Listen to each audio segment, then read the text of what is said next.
মৰমৰ ছাত্ৰ-ছাত্ৰীসকল, তোমালোক আটাইকে সংস্কৃত ক্লাছ চেনেললৈ স্বাগতম জনাই আৰম্ভ কৰিব লৈছোঁ 10ম শ্ৰেণীৰ সংস্কৃত বিষয়ৰ প্ৰথম পাঠ। প্ৰথমঃ পাঠঃ শিষ্টাচাৰস্তৱকঃ। এই ভিডিঅ'টোত প্ৰথম 5টা শ্লোকৰ শব্দাৰ্থ, অসমীয়া অনুবাদ, ব্যাকৰণ আৰু পাঠভিত্তিক প্ৰশ্নোত্তৰৰ বিষয়ে আলোচনা কৰিম আৰু অন্তিম 5টা শ্লোকৰ বিষয়ে ইয়াৰ পৰৱৰ্তী ভিডিঅ'টোত আলোচনা কৰা হ'ব। শিষ্টাচাৰ স্তৱক শব্দটোত 3টা শব্দ আছে: শিষ্টঃ, আচাৰঃ, স্তৱকঃ। ইয়াতে শিষ্টঃ মানে হৈছে ভাল, আচাৰঃ মানে হৈছে ব্যৱহাৰ আৰু স্তৱকঃ মানে হৈছে পংক্তি বা ষ্টেঞ্জা। শিষ্টাচাৰ শব্দটোত শিষ্টাঃ, আচাৰঃ, শিষ্টাচাৰঃ হৈছে কৰ্মধাৰয় সমাস হৈছে আৰু শিষ্টাচাৰ স্তৱক শব্দটোত শিষ্টাচাৰাণাং স্তৱকঃ, শিষ্টাচাৰস্তৱকঃ ষষ্ঠী তৎপুৰুষ সমাস হৈছে। ইয়াতে শিষ্টাচাৰাণাং শব্দটো ষষ্ঠী বিভক্তিত আছে, সেয়েহে ষষ্ঠী তৎপুৰুষ সমাস হৈছে। এই পাঠত মনুস্মৃতিৰ পৰা 9টা শ্লোক লোৱা হৈছে, অৰ্থাৎ প্ৰথম 9টা শ্লোক মনুস্মৃতিৰ পৰা সংগৃহীত আৰু হিতোপদেশৰ মিত্ৰলাভ নামৰ ভাগটোৰ পৰা এটা শ্লোক লোৱা হৈছে, অৰ্থাৎ পাঠৰ অন্তিম শ্লোকটো পণ্ডিত নাৰায়ণদেৱে ৰচনা কৰা হিতোপদেশ পুথিৰ মিত্ৰলাভ খণ্ডৰ পৰা লোৱা হৈছে। এই শ্লোকসমূহ সদাচাৰমূলক উপদেশেৰে ভৰা। এই কথাখিনি আমি পাঠৰ নামটোত থকা শিষ্টাচাৰ শব্দটোৰ পৰাই গম পাওঁ। পিতৃ-মাতৃ, গুৰুজন আৰু বয়োজ্যেষ্ঠ লোকৰ মংগল সাধন আৰু সেৱাৰ দ্বাৰা মানুহে যে পৰোক্ষভাৱে নিজৰহে মংগল সাধন আৰু যশস্য লাভ কৰে, তাকেই এই পাঠটিত বুজোৱা হৈছে। লগতে সত্যবাদিতা, সৎকথা আৰু সৎকৰ্মৰ বিষয়েও পাঠটিত সম্যক গুৰুত্ব আৰোপ কৰা হৈছে। এতিয়া আমি পাঠটি আৰম্ভ কৰিম। যদি ভিডিঅ'টো চাই ভাল লাগে, লাইক কৰিবা, শ্বেয়াৰ কৰিবা আৰু চেনেলটো ছাবস্ক্ৰাইব কৰিবা। এতিয়া আমি পাঠটি আৰম্ভ কৰিম। য়ং মাতা পিতৰৌ ক্লেশং সহে তেষাং ভৱে নৃণাম ন তস্য নিষ্কৃতিঃ শক্যা কৰ্তুং বৰ্ষশতৈৰপি। এতিয়া তোমালোকে শ্লোকটোৰ পদচ্ছেদ চাবা। য়ং মাতা পিতৰৌ ক্লেশং সহেতে সম্ভৱে নৃণাম ন তস্য নিষ্কৃতিঃ শক্যা কৰ্তুং বৰ্ষশতৈঃ অপি। ইয়াতে মাতা পিতৰৌ শব্দটোত দুজন ব্যক্তি আছে, মাতা আৰু পিতা। তেনেদৰে বৰ্ষশতৈৰ অপি শব্দটোতো 2টা শব্দ আছে, বৰ্ষশতৈঃ অপি। অৰ্থাৎ বৰ্ষশতৈঃ আৰু অপি শব্দ 2টা সন্ধি হৈ বৰ্ষশতৈৰ অপি হৈছে। এই শ্লোকটো মনুস্মৃতিৰ 2য় অধ্যায়ৰ 227 নম্বৰ শ্লোক। এতিয়া শব্দ অৰ্থবোৰ চাবা। য়ম যি, মাতা পিতৰৌ মাক আৰু দেউতাক অৰ্থাৎ পিতৃ-মাতৃ, ক্লেশম কষ্ট, সহেতে সহ্য কৰে বা সহন কৰে, সম্ভৱে জন্ম সময়ত, নৃণাম মানুহৰ, ন মানে নাই বা নহয়, তস্য তাৰ, নিষ্কৃতিঃ পৰিশোধ, শক্যা সমৰ্থ হোৱা, কৰ্তুম কৰিবলৈ, বৰ্ষশতৈঃ মানে 100 বছৰত বা 100 বছৰৰ দ্বাৰা, অপি মানে বৰ্ষশতৈৰ অপি মানে হৈছে 100 বছৰতো। ইয়াতে বৰ্ষশতৈঃ আৰু অপি এই শব্দ 2টা সন্ধি হৈ বৰ্ষশতৈৰ অপি হৈছে। এতিয়া তোমালোকে শ্লোকটোৰ অৰ্থ চোৱা। মানুহৰ জন্মৰ সময়ত মাক দেউতাকে যি কষ্ট সহন কৰে, তাৰ ঋণ পৰিশোধ কৰিবলৈ সন্তানে 100 বছৰতো সমৰ্থ নহয়। এতিয়া তোমালোকে ভিডিঅ'টো পজ কৰি শব্দাৰ্থবোৰ আৰু শ্লোকাৰ্থটো বহীত লিখি লোৱা। কিবা বুজি নোপোৱা থাকিলে পুনৰাই শুনি লোৱা। এতিয়া আমি এই শ্লোকটোত থকা পাঠভিত্তিক প্ৰশ্নোত্তৰখিনি আলোচনা কৰিম। এই শ্লোকটোত 2টা অব্যয় পদ আছে, সেই 2টা হৈছে ন আৰু অপি। এতিয়া আমি অব্যয় কাক বোলে সেয়া জানিব লাগিব। অব্যয়ৰ সংজ্ঞা হৈছে সদৃশং ত্ৰিষু লিংগেষু সৰ্বাসু চ বিভক্তিষু বচনেষু চ সৰ্বেষু য়ন্ন বেতি তদব্যয়ম। সদৃশং ত্ৰিষু লিংগেষু অৰ্থাৎ 3টা লিংগতেই সমান। 3টা লিংগ মানে পুংলিংগ, স্ত্ৰীলিংগ আৰু ক্লীবলিংগ। সৰ্বাসু চ বিভক্তিষু আৰু সকলো বিভক্তিতেই সমান। সকলো বিভক্তি মানে বিভক্তি 7টা আছে, প্ৰথমা দ্বিতীয়া তৃতীয়া চতুৰ্থী পঞ্চমী ষষ্ঠী আৰু সপ্তমী। ৱাচনেষু চ সৰ্বেষু আৰু সকলো বচনতেই সমান। বচন 3টা আছে, একবচন দ্বিবচন আৰু বহুবচন। য়ন্ন ব্যতি য়ত ন ব্যতি যাৰ কোনো পৰিৱৰ্তন নহয়। তদব্যয়ম তৎ অব্যয়ম সেয়াই হৈছে অব্যয়, অৰ্থাৎ তাকেই অব্যয় বোলে। এতিয়া আছে সমাস। মাতা পিতৰৌ মাক আৰু দেউতাক। মাতা চ পিতা চ ইতৰেতৰ দ্বন্দ্ব সমাস। মাতা চ পিতা চ তাত থকা চ শব্দটোৰ পৰাই আমি এইটো দ্বন্দ্ব সমাস বুলি গম পাওঁ। চ মানে হৈছে আৰু অৰ্থাৎ দ্বন্দ্ব সমাস হয়। দ্বন্দ্ব সমাসৰ সূত্ৰটো হৈছে স্বাৰ্থে দ্বন্দ্বঃ মানে চ অৰ্থে দ্বন্দ্বঃ। চ মানে হৈছে আৰু। চ অব্যয়ৰ দ্বাৰা লগ লগোৱা দুটা বা ততোধিক পদৰ সমাসক দ্বন্দ্ব সমাস বোলে। এতিয়া আছে ব্যুৎপত্তি। এইখিনিতে এটা কথা ক'ব বিচাৰিছোঁ, যদি তোমালোকে ভিডিঅ'টো প্ৰথমবাৰৰ বাবে চাইছা তেনেহ'লে বুজাত অকণমান অসুবিধা পাব পাৰা। হ'লেও কোনো কথা নাই, কিতাপৰ লগত সুসম্পৰ্ক ৰক্ষা কৰি ভিডিঅ'টো কেইবাৰমান চালে ধুনীয়াকৈ বুজি পাবা। চেষ্টাৰ সাধ্য একো নাই। এতিয়া চোৱা, চহেতে চ ধাতু লত আতে। ইয়াতে চহেতে ধাতুৰূপটো লত লকাৰ আত্মনেপদীৰ প্ৰথম পুৰুষৰ দ্বিবচনত আছে আৰু প্ৰথম পুৰুষ দ্বিবচনৰ লতৰ আত্মনেপদী ৰূপ হৈছে আতে। সেয়েহে চ ধাতুত লত আতে হৈছে। ইয়াৰ পিছত নৃনাম। নৃনাম নৃ শব্দ যোগ আম। আম মানে ষষ্ঠী বহুবচন। আমি যদি চুপ বিভক্তিৰ আকৃতি চাওঁ তেনেহ'লে ষষ্ঠী বিভক্তিৰ বহুবচনত আম পাম। সেইবাবে নৃ শব্দ যোগ আম হৈছে, অৰ্থাৎ নৃ শব্দ ষষ্ঠী বিভক্তিৰ বহুবচনত নৃনাম হয়। নৃনাম মানে মানুহবোৰৰ। ইয়াতে নৃ যোগ আম লিখাৰ পিছত ষষ্ঠী বহুবচন বুলি নিলিখিলেও হয়। নৃ যোগ আম নাইবা নৃ যোগ ষষ্ঠী বহুবচন। এতিয়া আছে নিষ্কৃতিহি। ইয়াত প্ৰথমে উপসৰ্গ আছে নিহ, আচলতে নিচ উপসৰ্গ, নিচৰ পৰা নিহ হৈছে। তাৰপিছত ধাতু হৈছে ক্ৰি আৰু প্ৰত্যয় তিন। উপসৰ্গ সদায় ধাতুৰ আগত বহে আৰু প্ৰত্যয় সদায় ধাতুৰ পিছত বহে।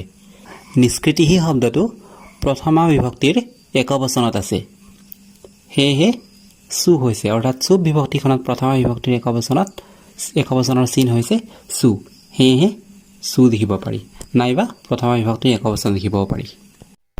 তোমালোকে কিছুমান কিতাপত উপসৰ্গ 22টা বুলিও পাবা, বেলেগ ডিফাৰেঞ্চ নাই।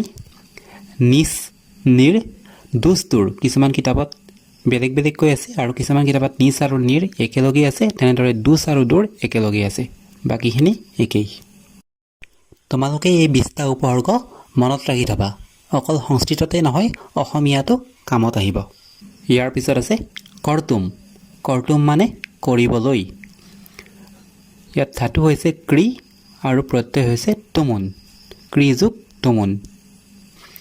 লৈ অৰ্থত তুমুন প্ৰত্যয় ব্যৱহাৰ কৰা হয়। প্ৰত্যয় সদায় ধাতুৰ পিছত বহে, যেনে গম যোগ তুমুন গন্তুম অৰ্থাৎ যাবলৈ, পা যোগ তুমুন পাতুম পাবলৈ, দৃশ যোগ তুমুন দ্ৰস্তুম চাবলৈ, খাদ যোগ তুমুন খাদিতুম খাবলৈ।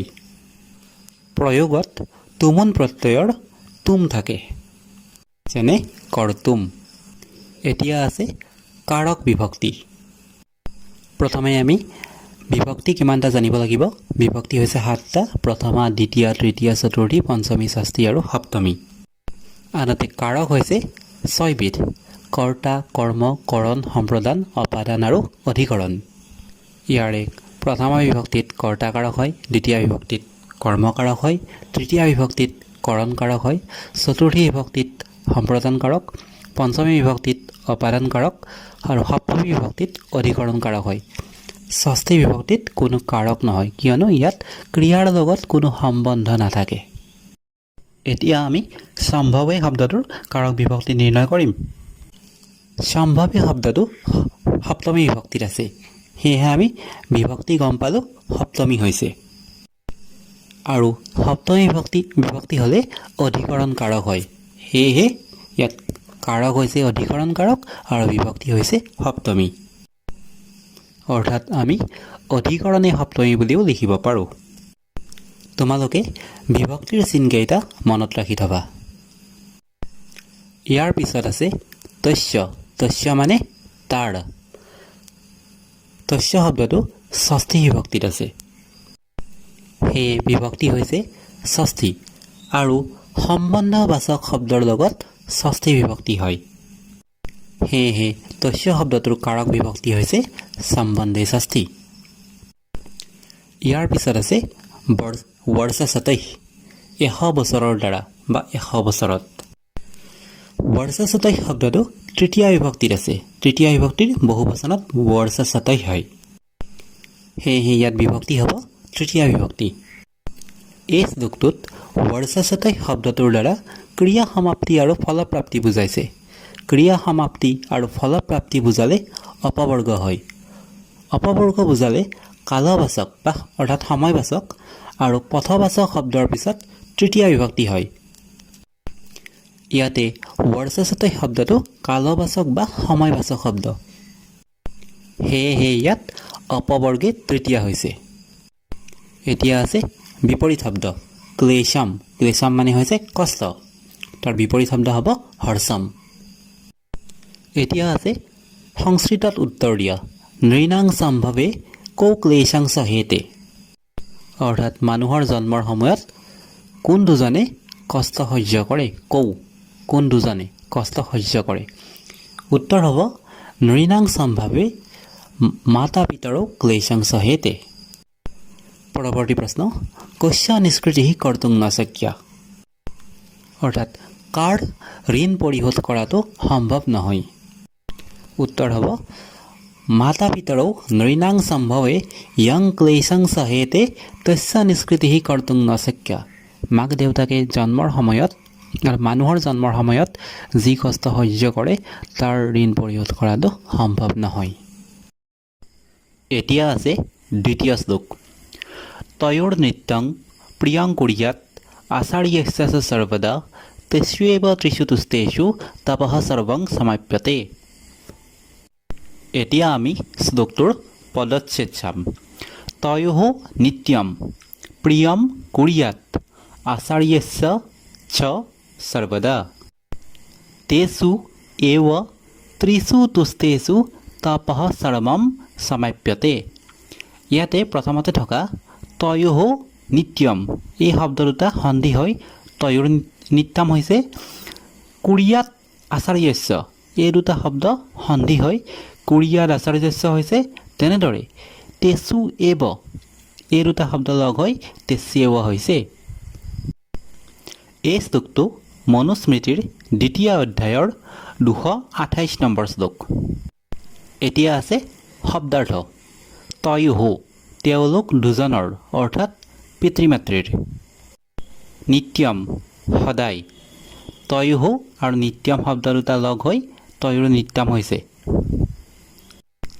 প্ৰিয়ম প্ৰিয়। কুৰ্যাৎ কৰা উচিত। আচাৰ্যস্য আচাৰ্যৰ বা গুৰুৰ বা শিক্ষকৰ। ইয়াতে কুৰ্যাৎ আৰু আচাৰ্যস্য শব্দ দুটা সন্ধি হৈ কুৰ্যাৎ আচাৰ্যস্য হৈছে। চ আৰু সৰ্বদা সদায়। তেষু তেওঁলোকৰ। এৱ কেৱল একমাত্ৰ। ইয়াতে তেষু আৰু এৱ এই শব্দ দুটা লগ হৈ তেষ্যেব হৈছে। ত্ৰিষু তিনিওজনে। তুষ্টেষু সন্তুষ্ট হ'লে। তপঃ তপস্যা। সৰ্বম সকলো। সমাপ্যতে সমাপন হয়। এতিয়া তোমালোকে শ্লোকটোৰ অৰ্থ চাবা। তেওঁলোক দুজনৰ অৰ্থাৎ পিতৃ মাতৃৰ আৰু শিক্ষাগুৰুৰ সদায় প্ৰিয় কাম কৰা উচিত। তেওঁলোকৰ তিনিওজন সন্তুষ্ট হ'লে সকলো তপস্যা সমাপন হয়। এতিয়া ভিডিঅ'টো পজ কৰি শব্দাৰ্থ আৰু শ্লোকাৰ্থখিনি লিখি লোৱা। এতিয়া তোমালোকৰ পাঠভিত্তিক প্ৰশ্নত অব্যয় নিৰ্ণয় কৰিব দিছে। এই শ্লোকটোত থকা অব্যয় হৈছে চ সৰ্বদা আৰু এৱ।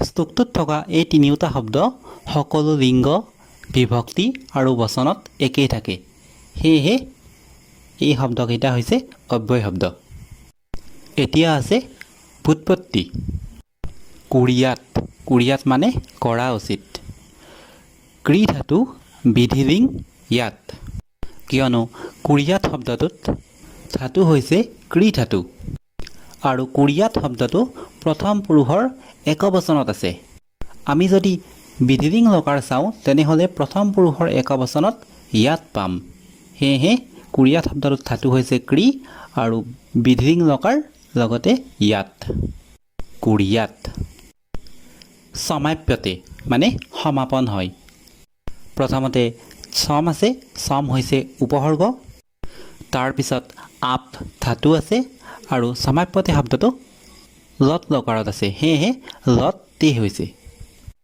এতিয়া আছে লত লকাৰলৈ পৰিৱৰ্তন লত লকাৰ অৰ্থাৎ বৰ্তমানকাল লত লকাৰ মানে হৈছে বৰ্তমানকাল লত লকাৰৰ ভাগ হৈছে দুটা এটা হৈছে পৰস্ময় পদ আৰু আনটো আত্মনেয় পদ ইয়াৰে পৰস্ময় পদটো বচন তিনিটা একবচন দ্বিবচন আৰু বহুবচন আৰু আত্মনেয় পদটো বচন তিনিটা একবচন দ্বিবচন আৰু বহুবচন তেনেদৰে পুৰুষো তিনিটা আছে প্ৰথম পুৰুষ মধ্যম পুৰুষ আৰু উত্তম পুৰুষ ইয়াৰে পৰস্ময় পদৰ লত লকাৰৰ চিন হৈছে টি তচ অন্তি প্ৰয়োগত তচৰ পৰা তহ হয় তৎ বিসৰ্গ তহ তেনেদৰে মধ্যম পুৰুষত চি থচ থ প্ৰয়োগত থচৰ পৰা থহ হয় থত বিসৰ্গ থহ উত্তম পুৰুষত মি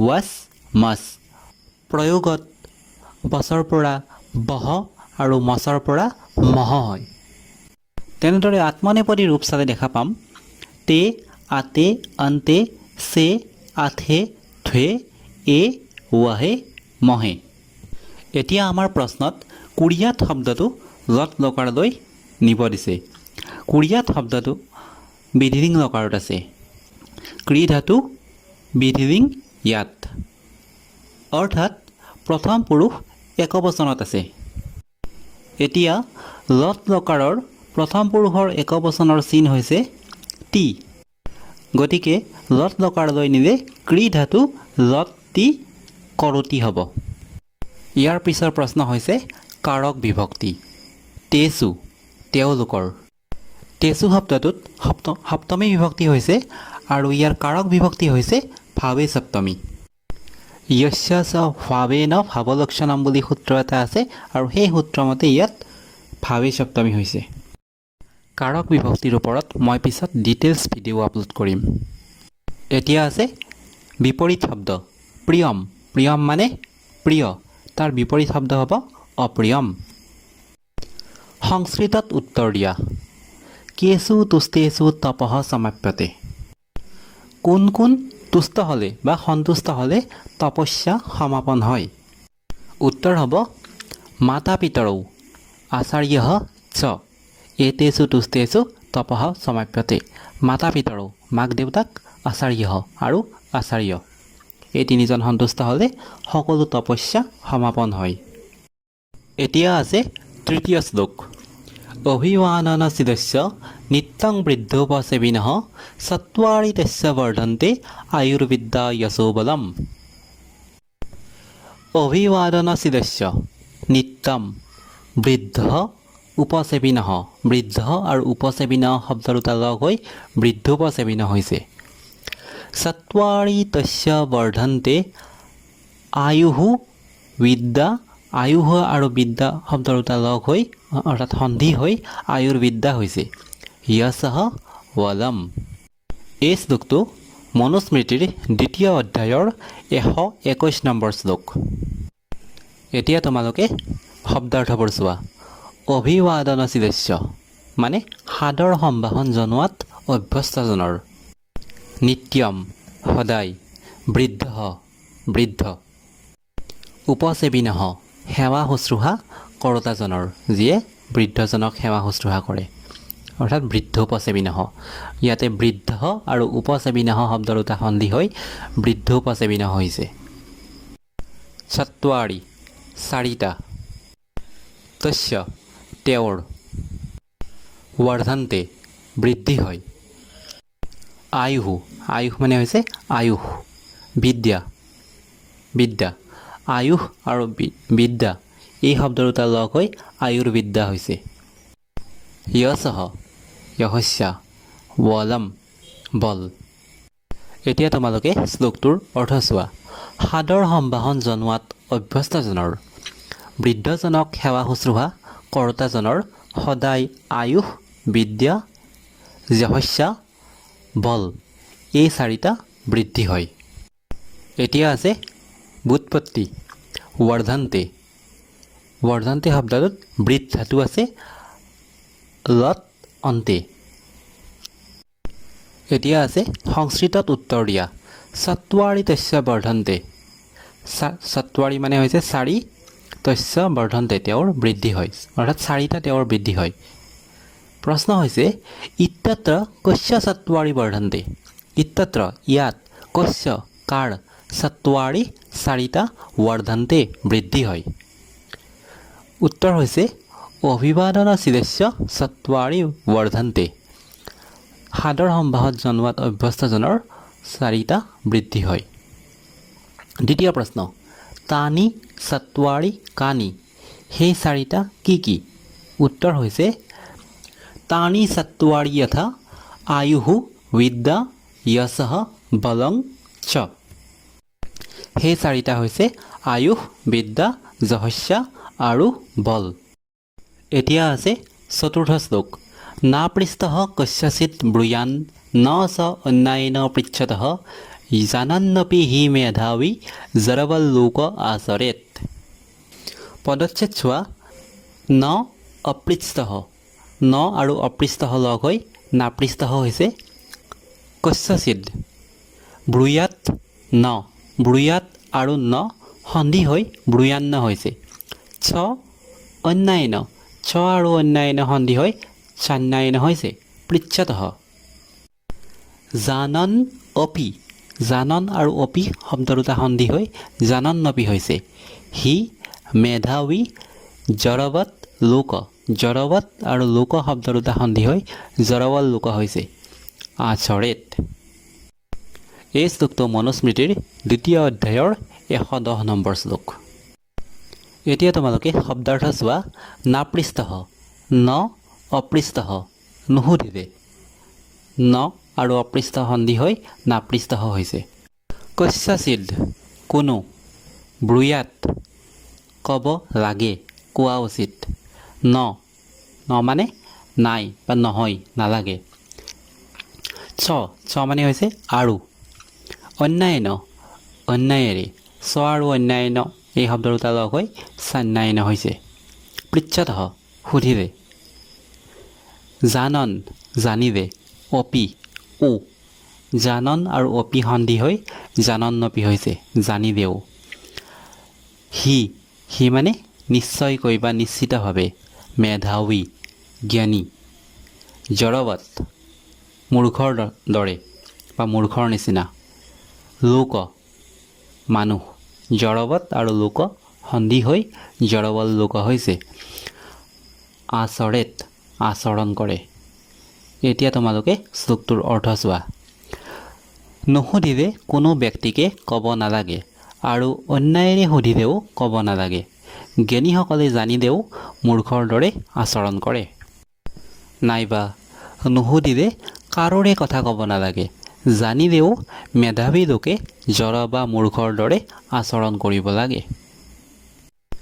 এই শ্লোকটোত থকা অব্যয় হৈছে ন, ছ, অপি আৰু হি। এতিয়া আছে সমাস। অন্যায়েন। অন্যায়েন হ'ব ন নেয়েন। নইন তৎপুৰুষ সমাস। ইয়াতে অৰ ঠাইত ন হৈছে কিয়নো নইন তৎপুৰুষ সমাসৰ সূত্ৰমতে অ বা অনৰ ঠাইত ন হয় আৰু ব্যাসবাক্যৰ আৰম্ভণিত ন থকা কাৰণে নইন তৎপুৰুষ সমাস হৈছে। নইন তৎপুৰুষ সমাসৰ কেইটামান উদাহৰণ চালে ভালকৈ গম পাবা। ন ধৰ্মঃ অধৰ্মঃ, ন বিদ্যা অবিদ্যা, ন সুখম অসুখম, ন অভিজ্ঞঃ অনভিজ্ঞঃ।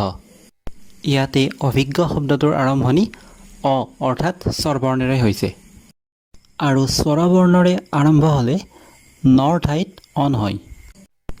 কিন্তু ইয়াৰ আগৰ ধৰ্মঃ বিদ্যা সুখম তেনেদৰে নেন এই গোটেইকেইটা শব্দৰ আৰম্ভণি ব্যঞ্জন বৰ্ণৰে হৈছে আৰু সেইবাবে নৰ ঠাইত অ হৈছে।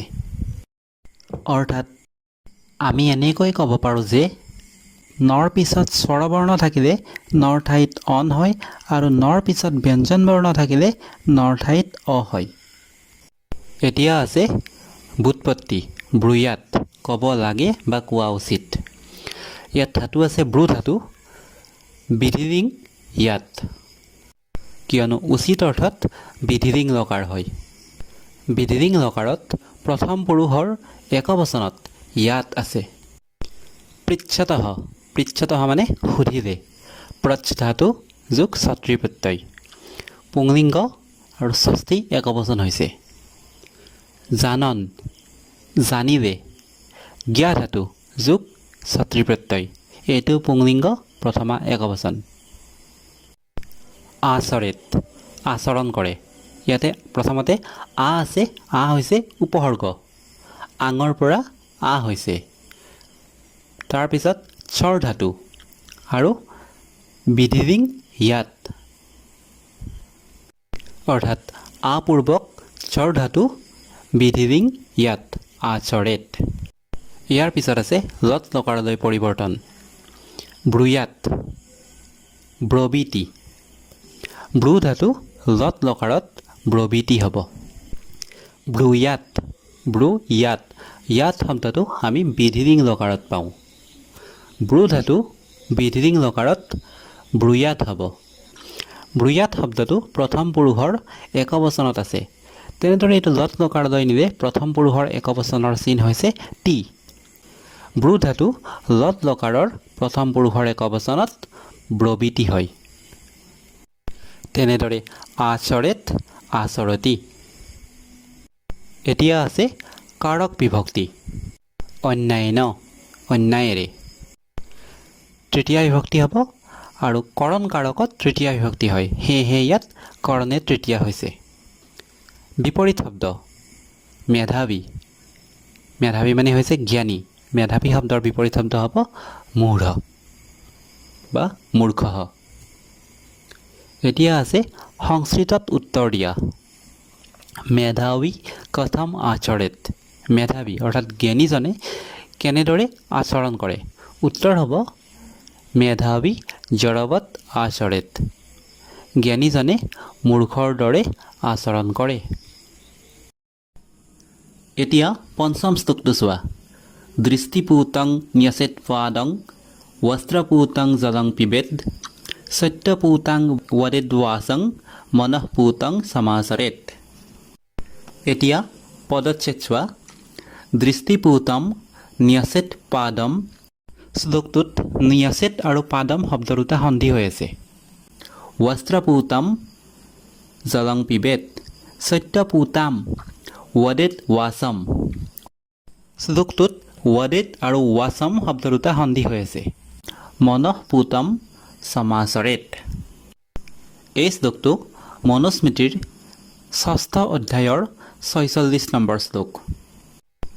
এতিয়া তোমালোকে শব্দাৰ্থবোৰ চোৱা, দৃষ্টিপূতম, দৃষ্টিপূতম মানে ভালদৰে চাই চিতি, ন্যসেত ৰাখিব লাগে বা ৰখা উচিত, পাদম ভৰি, ন্যসেত আৰু পাদম শব্দ দুটা সন্ধি হৈ আছে। বস্ত্ৰপূতম কাপোৰেৰে চেকি, জলম পানী, পিবেদ পান কৰিব লাগে বা পান কৰা উচিত। সত্যপূতাম সত্যৰে শোধিত, সত্য শুদ্ধ অৰ্থাৎ সঁচা। ৱদেদ ক'ব লাগে বা কোৱা উচিত, ৱাসম কথা। ইয়াতে ৱদেদ আৰু ৱাসম শব্দ দুটা সন্ধি হৈ ৱদেদ ৱাসম হৈছে। ৱাদেতৰ তৰ ঠাইত দ হৈছে। সন্ধিৰ নিয়মবোৰ সংস্কৃত ব্যাকৰণখনত চালে তোমালোকে ধুনীয়াকৈ বুজি পাবা। তাত বহুত সহজকৈ দিয়া আছে। মনঃপুতম মনঃপুত মনে বিচৰা। সমাচৰেত আচৰণ কৰিব লাগে বা আচৰণ কৰা উচিত। এতিয়া তোমালোকে শ্লোকটোৰ অৰ্থ চোৱা। ভালদৰে চাই চিতি খোজ কঢ়া উচিত। কাপোৰেৰে চেকি পানী খোৱা উচিত। সত্য শুদ্ধ কথা কোৱা উচিত। মনে বিচৰা আচৰণ কৰা উচিত। এতিয়া ভিডিঅ'টো পজ কৰি তোমালোকে শব্দাৰ্থবোৰ লিখি লোৱা। এতিয়া তোমালোকে শ্লোকটোৰ ফালে অকণমান লক্ষ্য কৰিবা। ইয়াতে পাদম শব্দটো পুংলিংগত আছে আৰু পুংলিংগত থকা বাবে দৃষ্টি পুতং হৈছে। তেনেদৰে জলম শব্দটো ক্লিবলিংগত আছে আৰু ক্লিবলিংগত থকা বাবে বস্ত্ৰ পুতম হৈছে। কিন্তু ৱাচম শব্দটো স্ত্ৰীলিংগত আছে আৰু স্ত্ৰীলিংগত থকা বাবে সত্য পুতাম হৈছে। এতিয়া আছে সমাস।